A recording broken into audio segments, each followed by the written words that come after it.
What's good? We about to tap into another Benny Johnson video. We're gonna tap into jury and Trump trial. Let's tap in.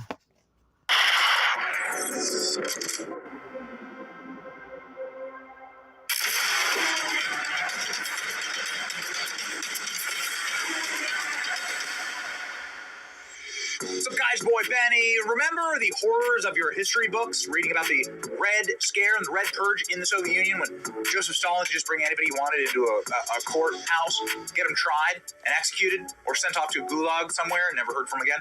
Joseph Stalin could do this to his political enemies and adversaries. First and foremost, Stephen Miller here, President of America First Legal. Foreigners in the United States. First and foremost, and how all of the judges and the jury were so rigged in favor of Stalin that he could get any verdicts he wanted. Show me the man, I'll show you the crime, is what Stalin used to say. Show me the man, I'll show you the crime. Doesn't matter what crime he committed. I don't even have to name the crimes. We're just going to find him guilty because I don't like him. That's here now in this country. And the jury is deliberating as we speak in the Trump trial in New York. Now, they haven't been able to elucidate for us what crime Donald Trump broke. Nobody's been able to actually compel any testimony from anyone who knew anything about these crimes. They're just saying, if you don't like Orange Man, vote guilty. Seconds ago, the jury rang the courthouse after 3.5 hours of deliberation and passed a note to the judge. The judge came back, called Donald Trump back in to the court. This was what Donald Trump looked like on his way into the court, raising his fist defiantly. Now, this could have been a verdict, potentially, but it wasn't. This was actually a very, very good sign. Now, if it was a verdict, then it could have been a very bad thing for Trump, because a quick verdict typically means a guilty verdict. So it could be very, very bad, but it wasn't, in fact. And this was some clarifying notes for the testimony that the jury wanted to see from some of the witnesses that were called in this case.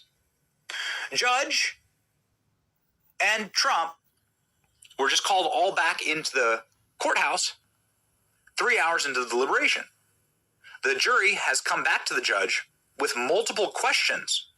This could be a good sign for Trump, suggesting a holdout in the jury pool, or multiple holdouts in the jury pool. Ladies and gentlemen, what were the notes? The notes, according to Jonathan Turley, who is at the courthouse right now, 4 requests for different testimony. David Pecker's testimony, Michael Cohen's testimony. All of these things, again, could be very, very good for Donald Trump. Breakdowns of certain testimonies from the prosecution's witnesses. Notably, Joshua Steinglass, he's the prosecutor here, emphasized with the jury that David Pecker met Donald Trump, Trump Tower, in 2017. They discussed Karen McDougal. One of the notable elements of the closing was that Steinglass said that Pecker testified that Trump thanked him for his help on the McDougal story. Pecker testified that he told Trump, I'll be your eyes and ears, and so on, if anybody was trying to sell a story about you. As we've said forever, this is just a nuisance lawsuit. Women sell salacious stories all the time about celebrities, and this is how you kill them in a practice called capture and kill. There is no crime here, of course, and it would be actually just standard operating procedure. So what does this actually mean?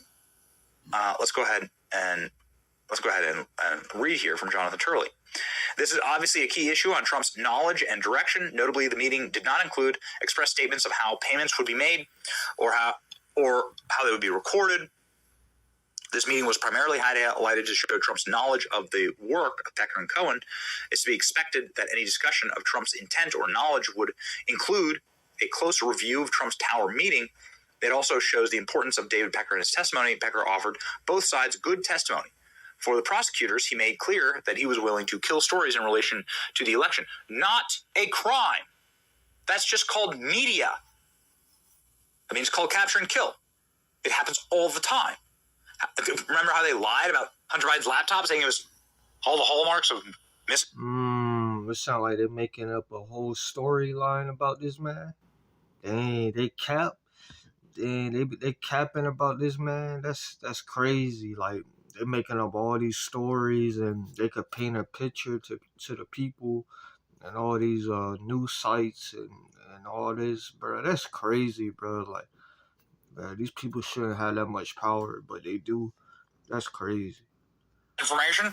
However, for the defense, he admitted that he had previously killed stories, not only for Trump, but for other celebrities. Trump Tower meeting was also the government's key argument that none of this was normal, legitimate press function. That's not true.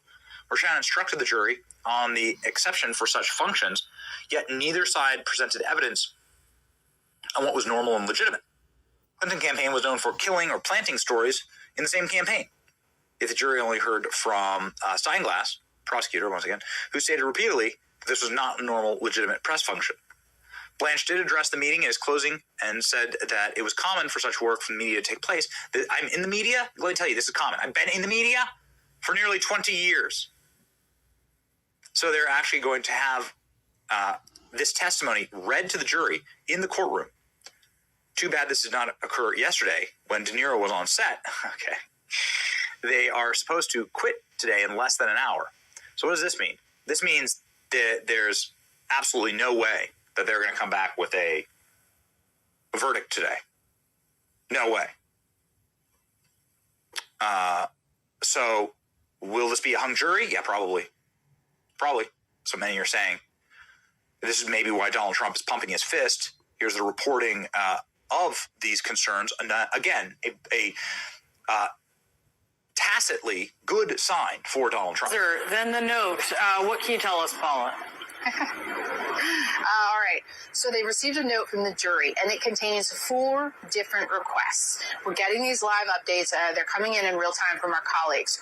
One of the requests is, the jury requests David Pecker's testimony regarding the phone conversation with Donald Trump while Pecker was there might be a little typo here, was in a meeting. So this is something that we've signaled they might ask for, is specific portions of testimony from key witnesses, because they do have a laptop that contains a lot of the documents at the heart of this case, but they don't have transcripts from witness testimony.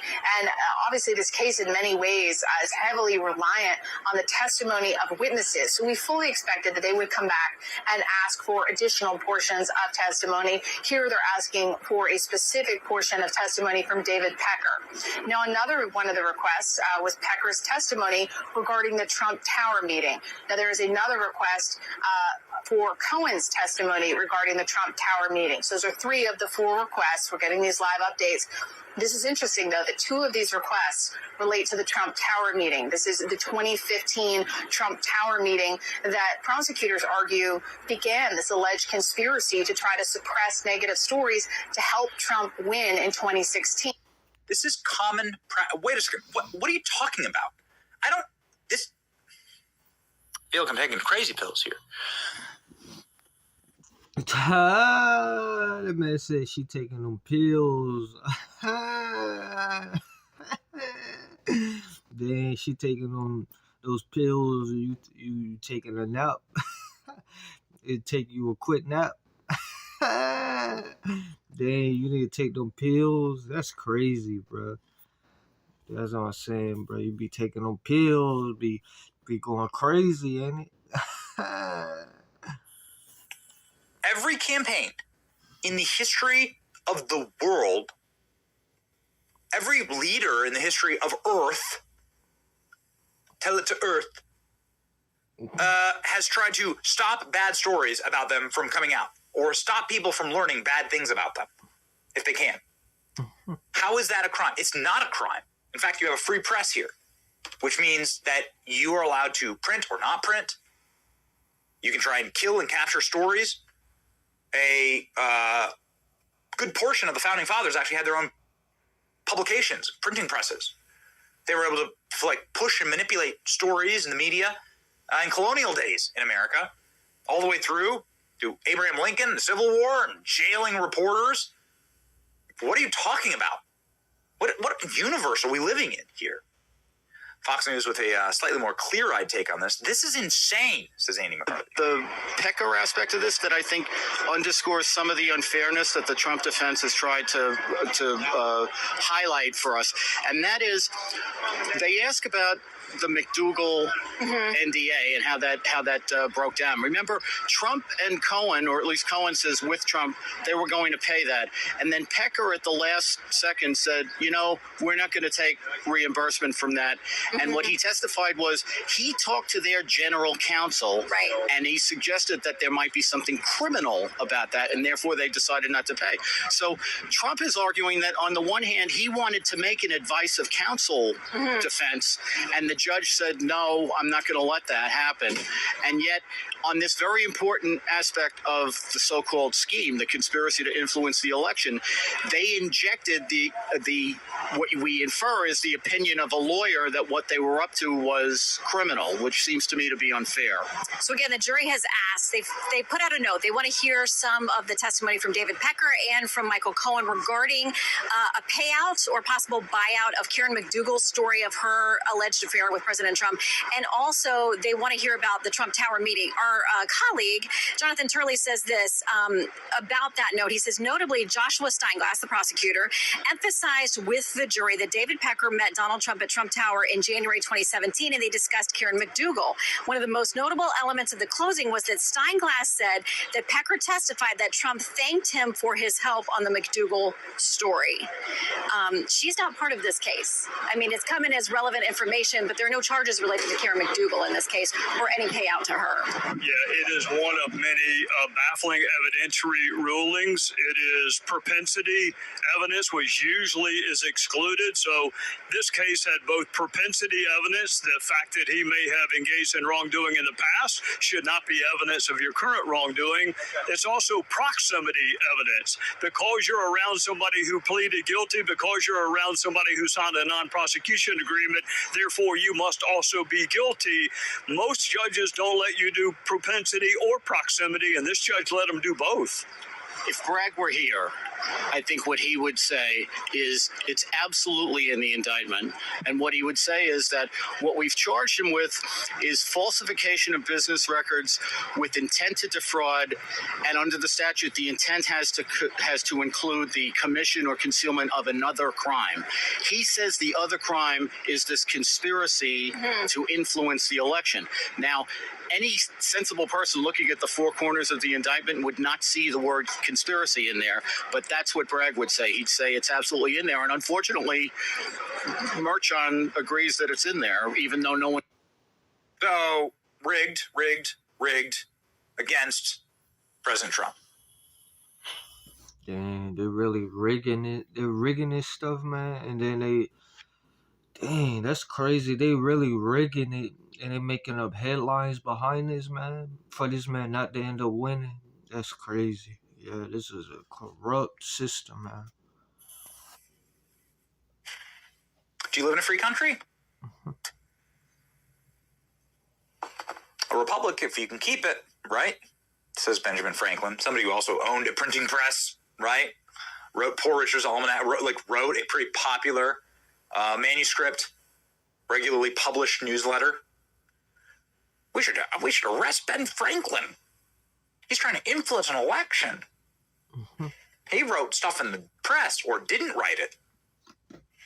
It's all so stupid. It's all so rigged. It's enough to make your stomach turn. But right now, as we speak, the jury is hearing all of the testimony read back to them live in the court. So the jury is back in the court, reading back live, and there's no way you're going to get it.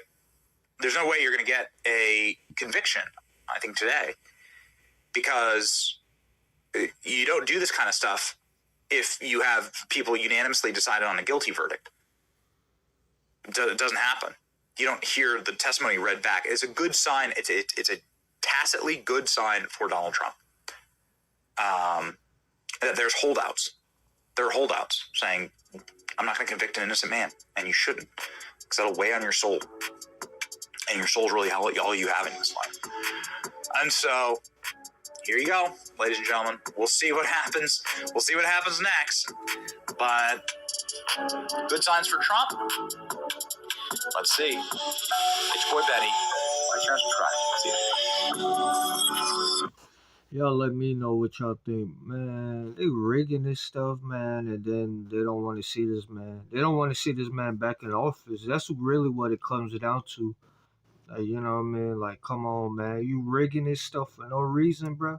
And you doing a corrupt, made up headlines, storylines, man. Come on, man. That's BS. But y'all let me know what y'all think in the comments. Like, comment, subscribe, share the video. Let me know in the comments what y'all think. And I'm out.